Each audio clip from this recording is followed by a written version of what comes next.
Glória a Deus. Se você tem uma Bíblia aí, abra em Isaías, no capítulo 6.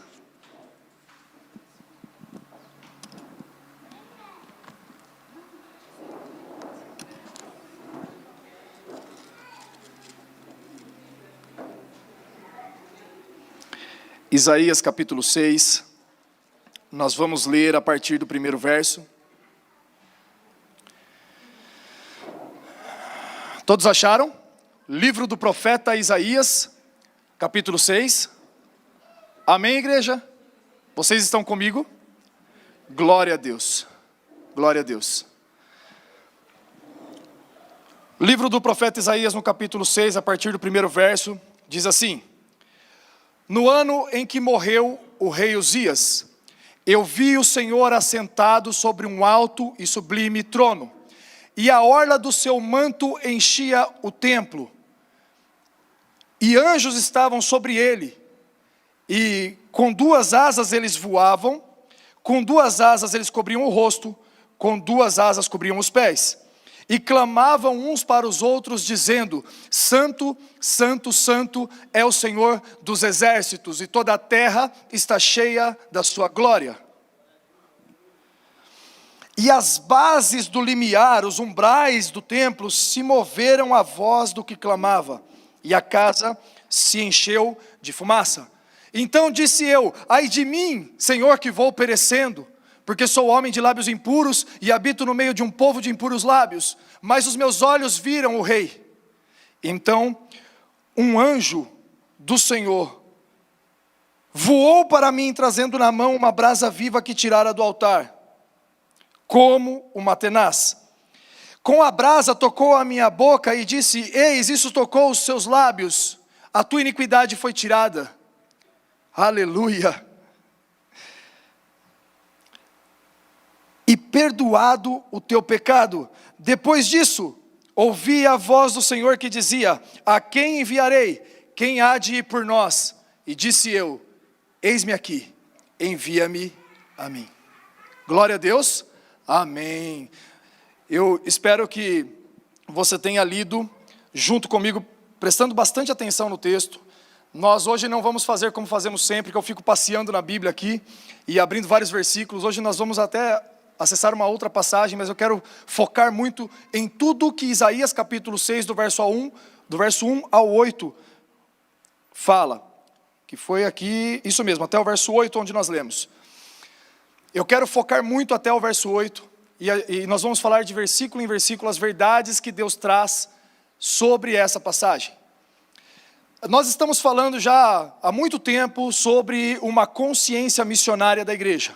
E algo que eu sempre tenho falado e quero repetir para uma memorização, é que uma igreja não pode dizer que ela é missionária como se fosse um diferencial. A COD é uma igreja missionária. Não, ela realmente tem que ser uma igreja missionária. E ela é. E na verdade todas as igrejas são missionárias. Se é igreja, é missionária. Porque a igreja, ela é completa por carregar uma missão de Deus.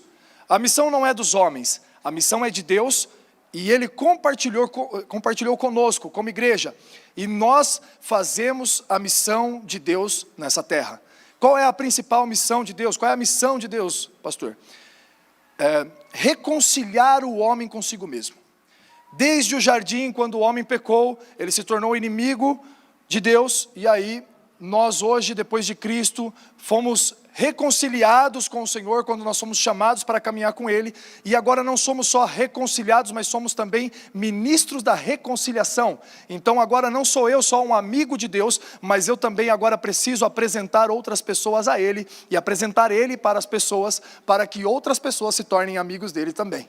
Então a minha missão nessa terra é conhecer esse Deus e torná-lo conhecido. E a chave de Isaías capítulo 6, do verso 1 em diante, é exatamente essa, onde nós precisamos ter a consciência, a plena convicção, de que nós temos que conhecer o Deus que nós estamos apresentando para este mundo. Não podemos falar de alguém que a gente não conheça. Eu não posso falar de alguém que a gente não conheça. Eu fiz uma vez, acho que foi no acampamento, eu dei um exemplo que acho que ficou muito claro, onde eu peguei duas pessoas ali, dois meninos para me ajudarem, e eu falei: olha, imagine aqui que fulano aqui está brigado com ciclano, tá? Eles estão brigados, mas eu sou amigo dos dois. Então eu chego e falo assim, cara, não é bem assim, né? Dá um tempo aí, relaxa, cara. Então imagina o Rian e o Vitor estão brigados, eu falo assim, Rian, o Vitor é gente boa, cara, líder de jovens e tal, tem tudo a ver com você.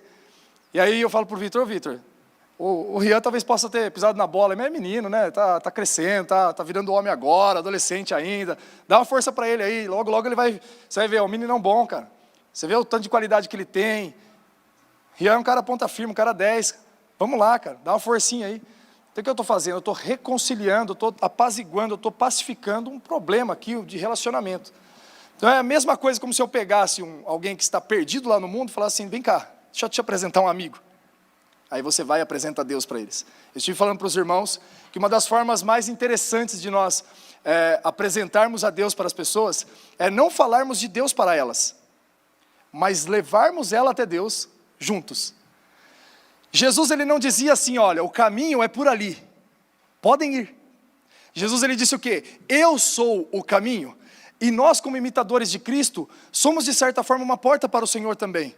Então o que eu costumo fazer às vezes? Quando eu vou evangelizar alguém, eu oro junto com aquela pessoa. Eu não falo de Deus para ela, eu levo ela de mão dada comigo até Deus. Falo assim, vem cá, deixa eu orar por você.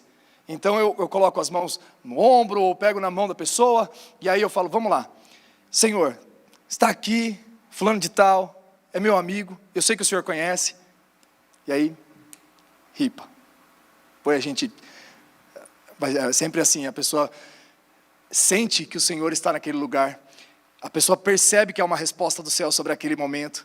Aí, meu irmão, aí você pode tirar a oferta, você pode batizar nas águas, você pode completar o culto, pode fazer o que, o que for preciso, você já pode fazer, porque as pessoas geralmente elas se quebrantam. Então é muito comum, a gente de temporada em temporada, quando é necessário, nós fazemos uma campanha de oração pela pessoa, pelo WhatsApp, às vezes mandando áudio todo dia.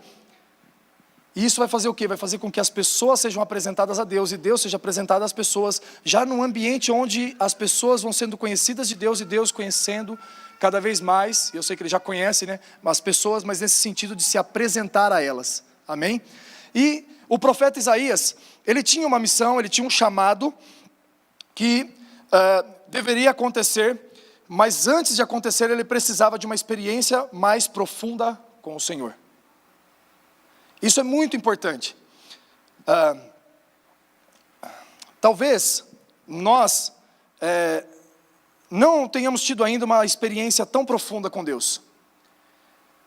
Existem algumas frases que de verdade me preocupam, porque as pessoas muitas vezes estão tendo alguma barreira na frente dela que se parece muito com o próprio Deus.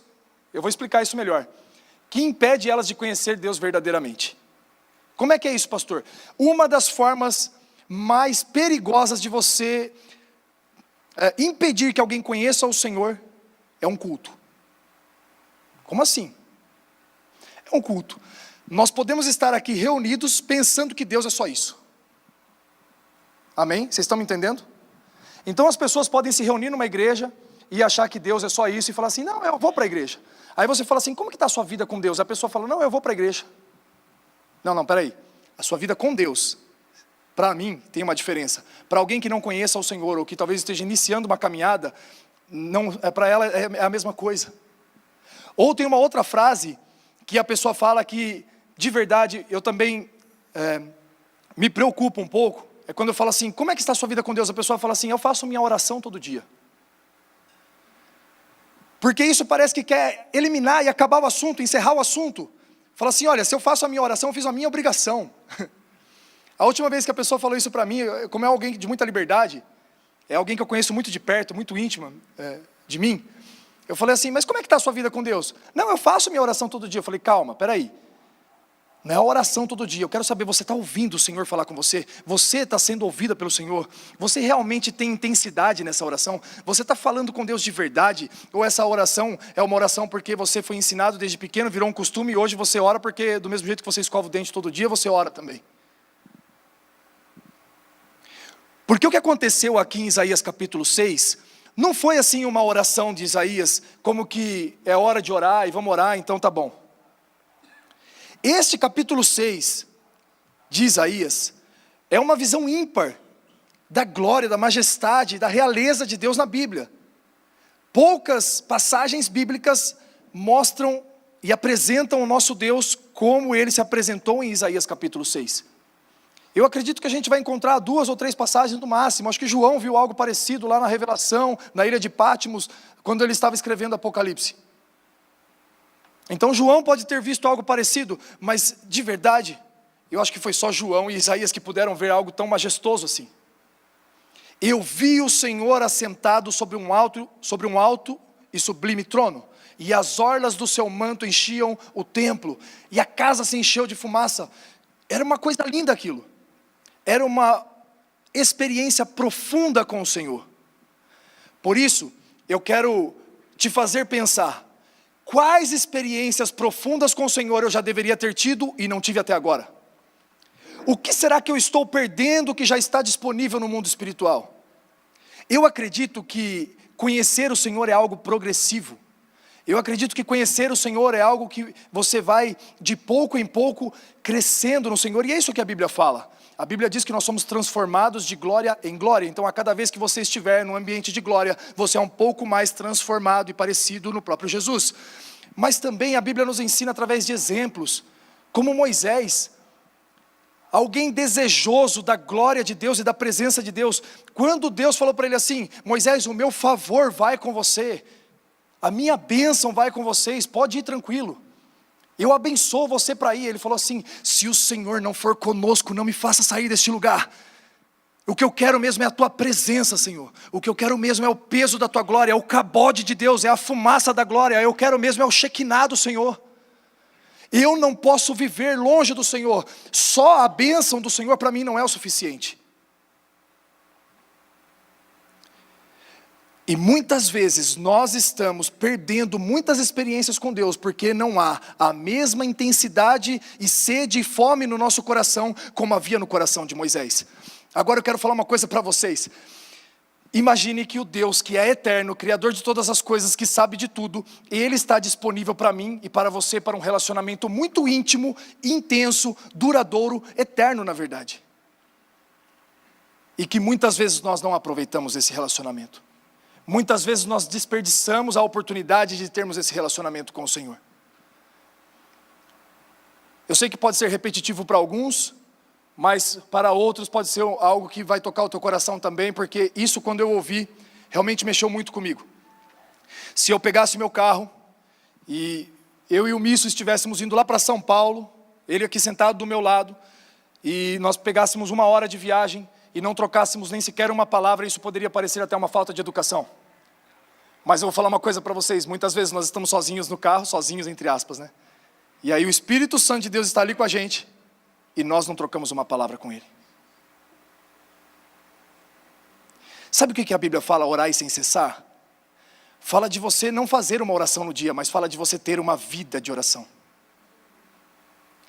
É incluir Deus nas suas coisas. Jesus, Ele é tão humilde.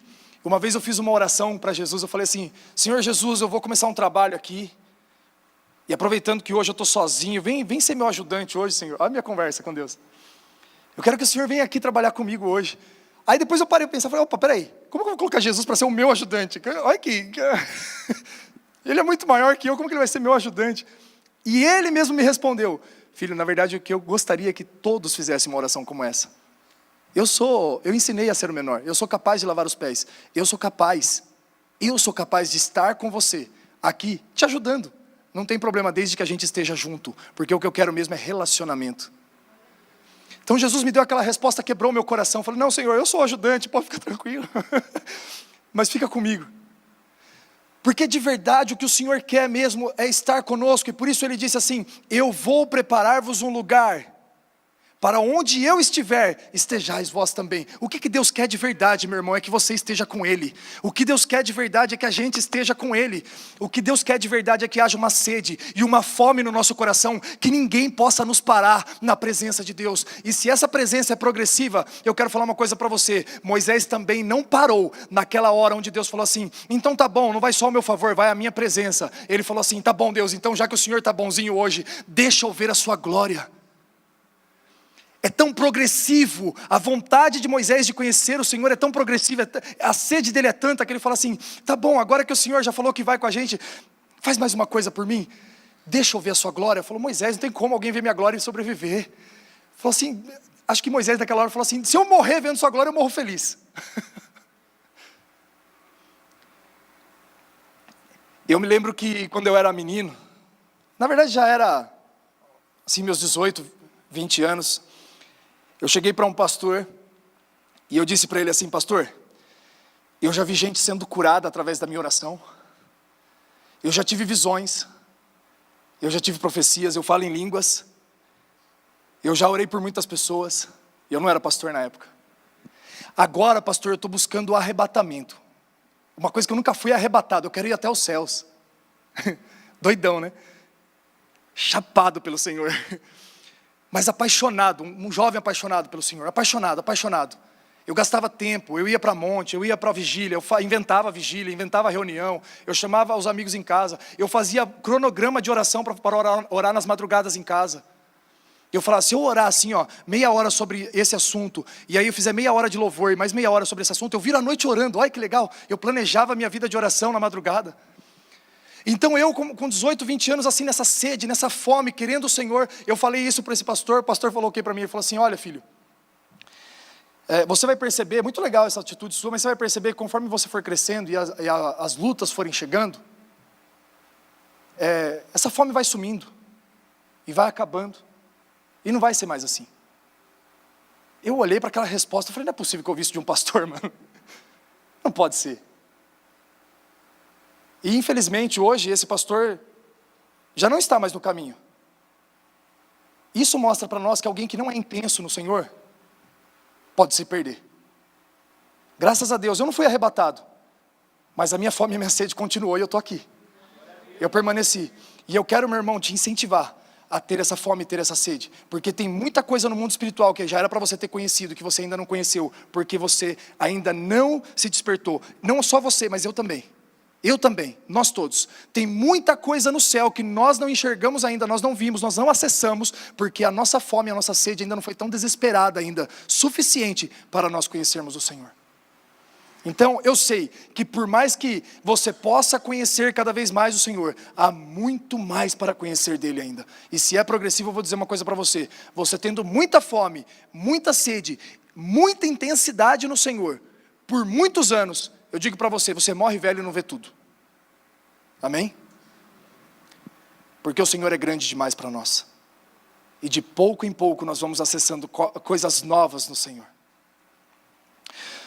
Antes de responder um chamado, é preciso conhecer quem chamou e ser conhecido dele. Porque quando nós chegarmos lá na glória, diante do Senhor, e nós quisermos falar para o Senhor que o nosso chamado é o nosso ingresso para o céu, e dizer para Ele assim: eu preguei para as pessoas, eu cuidei de uma igreja, eu orei pelos enfermos, eu expulsei os demônios, o Senhor pode nos responder: afastai-vos de mim, não vos conheço. Mais importante do que fazer para o Senhor, mais importante do que atender a um chamado, é conhecer aquele que chamou. Então, essa é a chave dessa mensagem de hoje, porque nós estamos falando muito sobre missão, sobre responder aquilo que o Senhor está pedindo, atender a um chamado do céu, chorar o choro que há no céu, mas não podemos dar um passo sequer, sem saber qual é a voz que nos chamou. O primeiro passo, na verdade, essa poderia ser a primeira mensagem dessa série de mensagens de uma consciência missionária. O primeiro passo que eu tenho que dar, antes de me tornar um missionário, antes de começar a fazer aquilo que o Senhor me chamou para fazer, é conhecer o Senhor que me chamou. Isaías, no capítulo 6, já estava exercendo seu chamado, até porque era o 6º capítulo. Ele já tinha escrito 5 outros capítulos. Mas o Senhor percebeu que Isaías precisava conhecer ele melhor. E aí no capítulo 6, para que ele pudesse continuar aquilo que ele começou, no capítulo 6 o Senhor se apresenta para ele dessa forma majestosa. De verdade, eu acho que nós, mais uma vez nós, tá gente? Nós estamos desejando pouco a glória de Deus. John Wesley, que foi um dos maiores avivalistas que pisou nessa terra, ele falou assim: Senhor, dai-me 100 homens que não temam nada senão o pecado, e que não desejem nada senão a tua glória, e eu abalarei o mundo. Que não temam nada senão o pecado, e que não desejem nada senão a tua glória, Senhor. Sabe de uma coisa, que é a prova de que nós estamos desejando pouco a glória de Deus? Para nós pagarmos nossas contas, para acumularmos riquezas terrenas, para fazer qualquer coisa que seja para essa terra, a gente sempre dá um jeito. A gente inventa uma nova atividade. Eu vou fazer isso, eu vou fazer artesanato, eu vou fazer Uber, eu vou trabalhar em 2 empregos, eu preciso resolver minha vida financeira, eu preciso resolver minhas coisas dessa terra, eu preciso isso, preciso aquilo. Aí alguém fala para você: ei, vai ter uma vigília. Vai ter um tempo que a gente vai chorar diante do Senhor. Vai ter um tempo que a gente vai clamar ao Senhor com desespero. E aí você fala assim: eu não posso, cara, estou meio cansadão, trabalhei muito essa semana.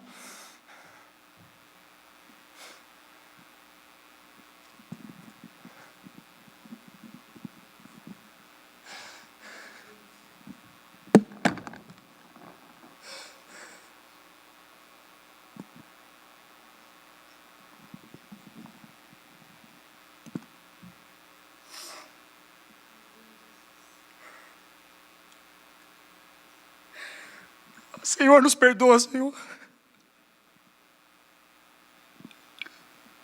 Já teve tanta fome e tanta sede em mim, Senhor, me perdoa, Jesus.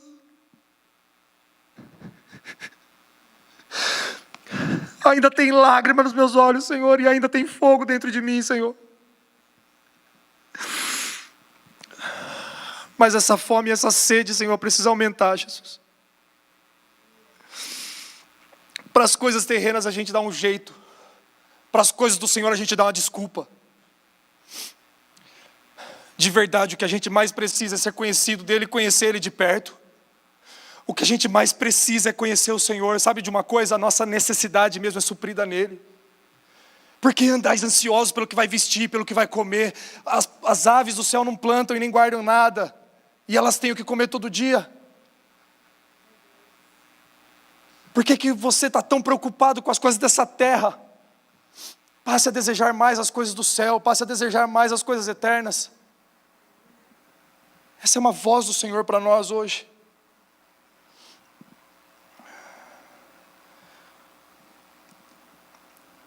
É curioso que para o Senhor a gente sempre dá uma desculpa falando assim: eu tenho filhos agora.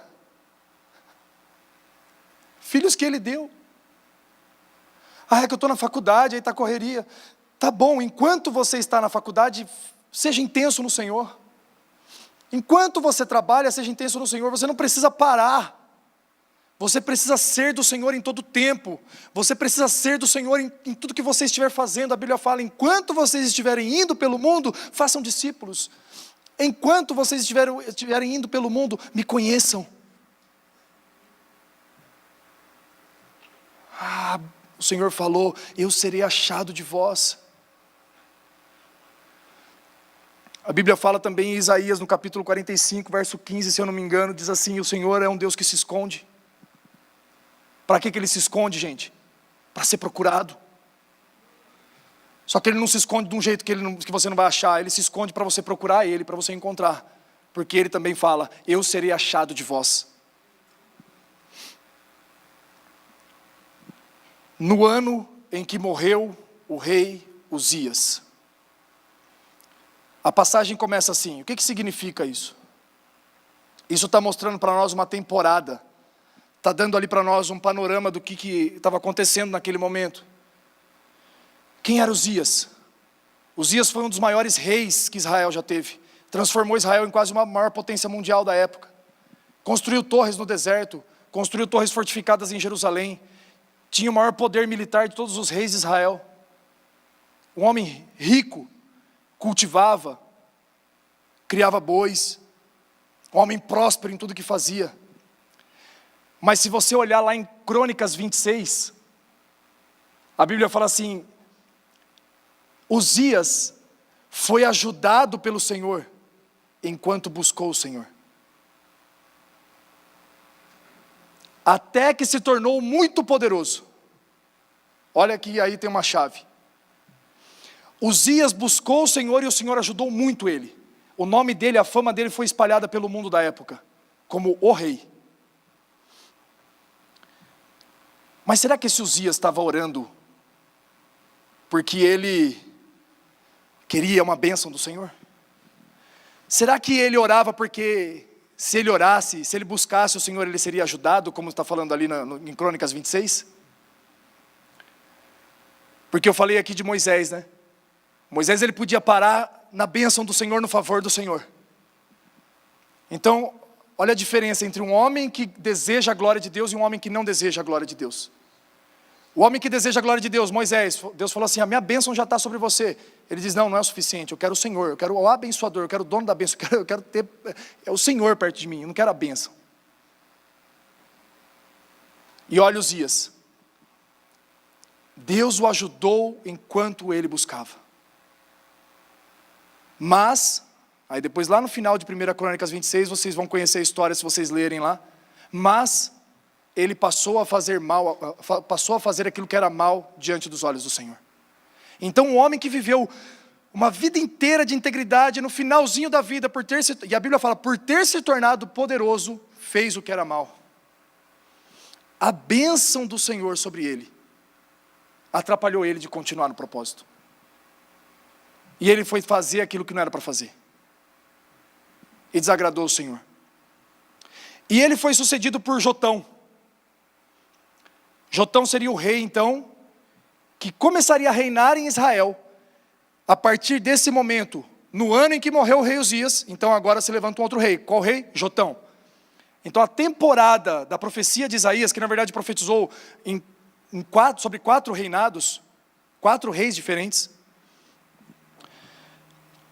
Isaías profetizou principalmente no reinado de Jotão.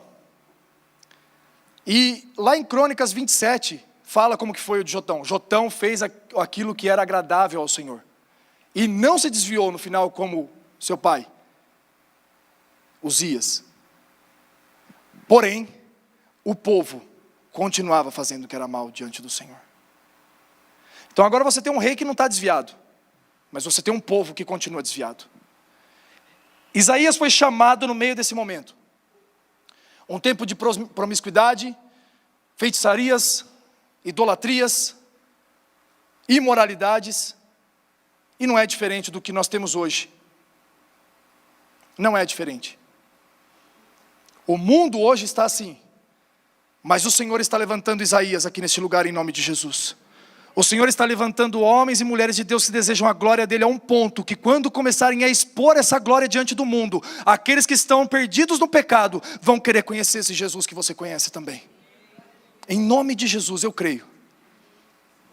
Tão sedentos e tão famintos pela glória de Deus que nós seremos, que o Senhor vai dar uma resposta a nós. Em nome de Jesus. Nós temos vários homens que desejaram mais a glória de Deus do que a si mesmos. Davi fez aquilo que Deus não pediu para ele fazer. Ontem eu estava falando com um amigo, meu amigo estava falando assim, toda vez que o Senhor me pediu alguma coisa, uma oferta, eu dei. Mas ontem, esses dias atrás, o Senhor falou comigo, e o que eu não pedi? Por que você não fez? Davi é alguém que desejava tanto a glória de Deus, que ele falava assim, como que eu habito num palácio e o meu Deus não tem um lugar para ele se manifestar? Como que eu posso morar num lugar tão lindo desse, e o meu Deus, que é muito maior que eu, não tem um lugar para ele manifestar a sua glória? Eu vou construir um templo para o Senhor. Antes de construir o templo, ele construiu uma tenda. E essa tenda serviu para abrigar a arca da aliança, que simboliza a própria presença e a glória de Deus que nós estamos falando aqui. E você sabe de uma coisa? Quando a Bíblia vai falar dos templos antigos, lá na frente, depois de muito tempo, ela fala assim: eu restaurarei a tenda caída de Davi. Por quê? Por que Deus não falou assim: eu vou restaurar o templo de Salomão? Por que Deus não falou assim: eu vou restaurar o templo que foi edificado depois que Jesus veio na terra? Por quê, gente? Porque na verdade o que mais agradava e atraía o coração de Deus é que na tenda de Davi poderia ser simples, mas tinha desejo, sede e fome pela presença do Senhor. Então de verdade o que importa não é a beleza do prédio, não são as luzes, as estruturas e as caixas de som. O importante é que a igreja tenha sede, tenha fome do Senhor. Que se esse púlpito fosse uma pilha de tijolos se esse púlpito fosse uma pilha de tijolos, vocês estivessem debaixo de uma árvore, mas nós estivéssemos sedentos pela vontade, pela presença e pela glória de Deus, isso agrada muito mais o Senhor do que se essas paredes fossem cobertas de ouro. Deus está interessado em tijolo, Deus está interessado em parede, Deus está interessado em corações, Deus está interessado em sede e fome em nós. A tenda que Ele quer restaurar é a tenda de Davi, um lugar onde tem adoração genuína, verdadeira e desejo pela presença e pela glória dele. Elias, um homem que ele era tão íntimo de Deus que às vezes ele não falava nem em nome de Deus, ele falava no próprio nome e Deus assinava embaixo: segundo o meu nome não cairá mais água nessa terra, não vai haver chuva. E a chuva parou. É curioso que tem um trocadilho aí, o nome Elias fala assim: segundo o nome de Deus, então segundo o meu nome é nome de Deus também. Mas Elias era tão íntimo do Senhor, Elias era tão chegado dele, que ele podia falar e o Senhor assinava embaixo daquilo que ele falava. Por quê? Porque ele falava aquilo que o céu estava falando. E se a gente for pensar lá no Monte Carmelo, qual foi a mensagem de Elias? Vamos lá, fazer um sacrifício, vocês fazem a Baal e eu faço ao Deus de Israel. Se Baal responder o sacrifício de vocês, então ele é Deus. Mas se Deus descer fogo no sacrifício, eu quero dizer para vocês, não há outro Deus sobre Israel, senão o Deus de Israel. Ele queria o quê? Manifestar a glória de Deus. O desejo dele era que as pessoas conhecessem esse Deus. E alguém com muita confiança, intrepidez e tanta ousadia como Elias, ele não podia ter tanta ousadia assim se ele não conhecesse esse Deus. E se nós falarmos de quem mais desejou a glória do Senhor, sem sombra de dúvida é o próprio Jesus. A minha vontade é fazer a vontade do meu Pai. A minha comida é fazer a vontade do meu Pai, daquele que me enviou. Jesus ele até falava: glorifica o teu filho, como o Senhor é glorificado no céu. Um dia Jesus subiu para orar com os seus discípulos e Pedro estava com ele. E esses homens aqui apareceram também, no Monte da Transfiguração. Jesus foi ali, manifestou a glória de Deus nele. Moisés e Elias estavam ali. E aí Pedro falou assim: vamos fazer tendas, a gente mora aqui, esse é o lugar da glória. Eu achei esse sentimento de Pedro genuíno, achei bom ele desejar isso. Não tem nada melhor do que nós estarmos nesse ambiente. E Jesus falou assim: não é bom. Porque na verdade esse ambiente serve para que a gente cumpra a missão. Porque do mesmo jeito que em Isaías capítulo 6, manifesta muito da glória de Deus, no final tem um propósito para essa glória ser manifestada. E qual que é o propósito? É aquela pergunta que Deus faz no final: a quem enviarei? Quem há de ir por nós? E aí ele deu uma resposta ao seu chamado. O verso 2 a 4 vai mostrar para nós todo esse ambiente de glória. Que diz assim, na parte B, do versículo 1, na verdade, em diante. Viu o Senhor assentado sobre um alto e sublime trono, as abas das suas vestes enchiam o templo, serafins estavam por cima dele, cada um tinha 6 asas, com 2 cobriam o rosto, com 2 cobriam os pés, com 2 voavam. E clamavam uns para os outros, dizendo: Santo, Santo, Santo é o Senhor dos exércitos, toda a terra está cheia da sua glória. As bases do limiar se moveram, a voz do que clamava, e a casa se encheu de fumaça. Sabe de uma coisa, às vezes quando a glória do Senhor se apresentar, quando a glória do Senhor se manifestar em nossas vidas, a primeira coisa que vai acontecer é um abalo das estruturas. E as bases do limiar se moveram à voz do que clamava. Em algumas versões vai estar escrito assim, que os umbrais do templo tremiam com a voz do que clamava. Então, muitas vezes, você pode estar passando por um tempo meio complicado, difícil de entender, e você acha que isso é ruim para você. E na verdade pode ser um convite que o Senhor já está abalando as suas estruturas para que você dê a resposta certa aos céus. Pode ser que a crise que você está passando hoje seja exatamente o lugar que o Senhor desejou e sonhou para você estar, para que a partir daí você realmente dê a resposta certa ao Senhor. A diferença entre alguém que deseja a glória de Deus e alguém que não deseja é que quando passa por dificuldade, cada um vai correr para um lugar. Aquele que deseja a glória de Deus, corre para o Senhor. Aqueles que não se importam com a glória de Deus, correm para qualquer outro lugar. Mas não correm para o Senhor. Morre, mas não pede ajuda. Morre, mas não clama ao Senhor. E o versículo 5 é para nós algo importantíssimo para nos ensinar. Então disse eu: ai de mim, estou perdido, porque sou homem de lábios impuros, e habito no meio de um povo de impuros lábios. E os meus olhos viram o Rei, o Senhor dos exércitos.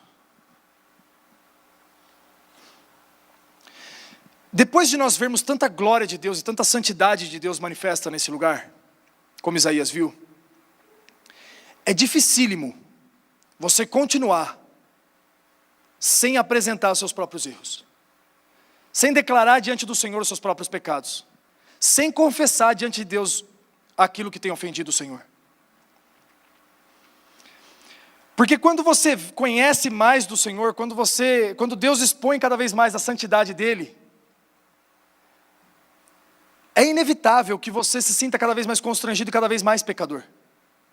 Quanto mais você conhece da santidade de Deus, mais você sabe do seu pecado. E não quer dizer que você vai sentir culpa, quer dizer que você vai ter consciência do seu erro. Então, se alguém um dia se apresentar achando que é bom, achando que conseguiu, achando que alcançou, este na verdade não conhece o Senhor ainda. A Bíblia fala que se alguém diz que não tem pecado, faz de Deus um mentiroso. Mas quando a glória de Deus vem, sabe o que é um avivamento? O avivamento não é o barulho que a gente consegue fazer, e nem a quantidade de pessoas que a gente consegue reunir num único lugar. Avivamento é um pecador, chorando, desesperado, pedindo perdão a Deus pelos seus erros e pelos seus pecados. Avivamento é arrependimento. Isaías nesse momento começou a assumir os seus erros. Isaías no capítulo 6, verso 5, ele começa a dizer assim: Senhor, ai de mim, porque sou homem de lábios impuros, e habito no meio de um povo de impuros lábios, e meus olhos viram o Rei. Agora, meu irmão, minha irmã, eu vou falar uma coisa para você: enquanto você não tiver facilidade, enquanto você não tiver coragem de falar de verdade diante do Senhor quais são os seus erros, você não vai ser curado. Enquanto você não tiver coragem de falar de verdade, falar o nome de cada coisa: Senhor, me perdoa pela mentira, me perdoa pela falta de fé, me perdoa pela dúvida. Senhor, eu tenho errado nisso, eu sou um idólatra, eu sou avarento, eu sou imoral, eu acesso pornografia, eu sou adúltero, eu cobiço. Falar o nome do pecado: eu pratico feitiçaria, eu tenho inveja. Mas eu digo uma coisa para você: não há pecado, exceto a blasfêmia contra o Espírito Santo, mas não há pecado que o Senhor não possa trazer uma brasa viva do altar, como aquele anjo pegou, e tocar a tua vida e te curar de verdade. Não tem doença grande para o Senhor, não tem demônio que seja forte para o Senhor, e também não tem pecado que Ele não possa perdoar. Só que assim, a sua vida não vai mudar se a sua atitude não mudar também, se o seu comportamento não mudar também. Se o seu comportamento não condiz ainda com a palavra, você precisa urgentemente se arrepender. E sabe de uma coisa? Esse ai de mim, o ai, gente, esse ai é complicado. O ai, ou entre aspas, ai, é um desespero na Bíblia.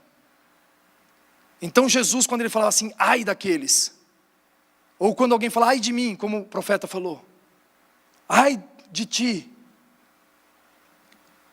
E eu vou falar uma coisa para você, meu irmão, enquanto você não colocar a sua vida diante de Deus de uma forma desesperada sobre os seus erros, enquanto nós não nos posicionarmos diante do Senhor e assumirmos quem nós somos de verdade, nós não podemos ser curados. Na maioria das vezes o Senhor trabalha com aquilo que você entrega para Ele. Enquanto você tiver um quarto que você trancou a porta e falar assim, Senhor, aqui o Senhor não vai poder mexer não, porque aqui tem que ficar bem guardadinho, porque isso aqui é só meu, tá? Então vou fechar aqui. Senhor, por favor, aqui não mexe não. Porque nas outras coisas, beleza, casamento, vida financeira, ok, mas aqui não, viu? Não mexe aqui não, tá Deus? Nisso você não vai ser curado. Enquanto você não expor a sua vida completamente diante do Senhor, entenda, Ele não te terá por completo. Ou você dá tudo, ou você não dá nada. Ou nós somos frios, ou nós somos quentes. Se nós formos mornos, seremos vomitados da boca do Senhor. Então, meu irmão, faz um favor para nós dois, para mim e para você. Não esconde nada dele, não. Não tranca uma porta no seu coração e fala assim, Senhor, aqui o Senhor não mexe. Sabe qual que é a boa, perfeita e agradável vontade do Senhor? É que você se exponha e Ele manifeste a vontade dEle em você. Enquanto você ainda segurar alguma coisa aí, meu irmão, você não vai ser tocado. Isaías imediatamente, depois daquele ambiente de glória, ele disse assim, ai de mim que vou perecendo. E ele já contou logo o pecado dele. A resposta do Senhor foi enviar um anjo com uma brasa, e o anjo falou assim, eis, isso tocou os teus lábios, a tua iniquidade foi tirada, e o teu pecado foi perdoado. Lá em 1 Coríntios, no capítulo 7, 2 Coríntios, aliás, 2 Coríntios no capítulo 7, fala de uma tristeza que vem de Deus.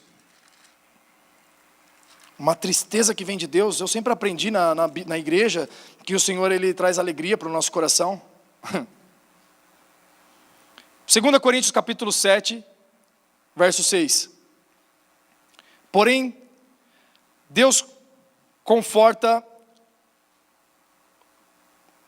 os abatidos, nos consolou com a chegada de Tito, e não somente com sua chegada, mas também pelo conforto que recebeu de vós, referindo-nos à vossa santidade, o vosso pranto, o vosso zelo por mim, aumentando assim meu regozijo. Agora, estou só lendo aqui algo que vai dar um pano de fundo para a gente, mas agora, olha só. Porquanto ainda que vos tenha entristecido com a minha carta, não me arrependo, embora já tenha me arrependido antes. Eu vejo que aquela carta entristeceu vocês por um breve tempo. Agora, na verdade, eu me alegro, não porque vocês ficaram tristes, mas por causa dessa tristeza, vocês alcançaram arrependimento. Pois fostes contristados segundo Deus, para que de vossa parte nenhum dano sofresseis. Porque a tristeza que vem de Deus produz arrependimento para a salvação, e a ninguém traz pesar, mas a tristeza do mundo produz a morte. Olha só o que a Bíblia fala, 2 Coríntios capítulo 7, no verso 10, porque a tristeza que vem de Deus. Então, meu irmão, se você veio para cá com a expectativa de que eu ia falar assim, que a alegria do Senhor é a nossa força, você foi frustrado agora. E na verdade a alegria do Senhor é essa tristeza aqui, sabia? Eu vou explicar por quê. A Bíblia fala que a festa no céu é quando o pecador se arrepende. E essa tristeza é a tristeza que você sente de você mesmo quando você olha para você e fala assim, eu estou errado. Essa tristeza é aquela tristeza que a gente chorou no dia que a gente pecou e desesperadamente a gente pediu para o Senhor, não remova de mim a alegria da salvação e não afaste de mim o teu espírito. Essa tristeza é a tristeza que Davi sentiu nesse Salmo 51. Depois de ter pecado, ele foi se arrepender. Essa tristeza é a tristeza que alguns de nós já deveríamos ter sentido lá atrás. Há muitos anos, quando nós erramos, quando nós pecamos, e nós estamos arrastando até hoje esses erros, esses pecados e essas consequências. Mas agora, em nome de Jesus, eu creio que essa manhã vai ser uma manhã muito oportuna para nós chorarmos diante do Senhor, nos arrependermos diante dEle, confessarmos os nossos pecados, mudarmos de postura, mudarmos de vida, sermos transformados, deixar o anjo tocar a nossa vida com a brasa tirada do altar. E de fato, mudar de vida. E conhecer esse Deus mais de perto. Em nome de Jesus. O verso 6 e o verso 7 mostra para nós a resposta de Deus sobre o confessar de Isaías. É o momento da cura, do perdão e da libertação. Sabe qual é o problema de nós estudarmos batalha espiritual, às vezes sem estudar a Bíblia, e ficar lendo experiências pessoais? É que a gente pode ficar muito bom em expulsar demônio, mas deixar muita gente aprisionada ainda. Vou falar uma coisa para você. Se você tem um lixo e está cheio de moscas, você vai lá e fala assim, sai mosca, vai embora. Elas vão. Mas o lixo está lá ainda. Daqui a pouco as moscas voltam. E dessa deles saírem, elas ainda buscam mais, né? Ó, a gente viu lá, tem lixo lá naquele lugar, vamos lá, todo mundo, vem, traz mais. Então não adianta espantar as moscas sem tirar o lixo. Não adianta espantar e expulsar os demônios sem tirar o pecado. Ou nós nos arrependemos para sermos libertos de verdade, ou a gente vai continuar amarrado e cativo, preso naquilo que nós mesmos geramos na nossa vida. A libertação não começa do céu para a terra. A libertação começa do cativo. Isaías falou, ai de mim que vou perecendo. O cego de Jericó falou assim, filho de Davi, tem misericórdia de mim. Na verdade, a libertação começa com o cativo, clamando a Deus e pedindo libertação. A libertação começa quando a sua voz declara aquilo que o nome da cadeia que você está preso. Essa que é a verdade. Quando você fala diante de Deus, Senhor, eu estou aqui, ó. Eu estou aqui na imoralidade. Senhor, eu estou aqui na mentira. Eu estou preso nisso. Me liberta. Me tira daqui. Isso se chama autolibertação, meu irmão. Isso é muito melhor do que ficar aqui brigando com o demônio. Então, na verdade, o que a gente precisa para ser liberto é reeducar a nossa vida. O que a gente precisa para ser liberto é ter uma mente transformada de verdade. O que a gente precisa para ser liberto é desejar tão ardentemente essa glória de Deus e ter tanta sede, tanta fome pelo Senhor, que a gente vai tirar da nossa vida tudo aquilo que pode nos afastar dele. Quando a nossa vida começar a se comportar dessa forma, nós estaremos completamente libertos, nós estaremos completamente curados, e nós conheceremos o Senhor, como dele nós somos conhecidos. Aleluia. Amém. E o verso 8 é uma resposta. Depois de tudo isso, Deus perguntou, a quem enviarei? Quem há de ir por nós? E o profeta falou, Senhor, eis-me aqui, envia-me a mim. Esse é o propósito pelo qual nós fomos curados. Esse é o propósito pelo qual nós fomos libertos. Esse é o propósito pelo qual o Senhor manifestou a sua glória em nós. É para que nós possamos apresentar este Deus que nós conhecemos para as outras pessoas.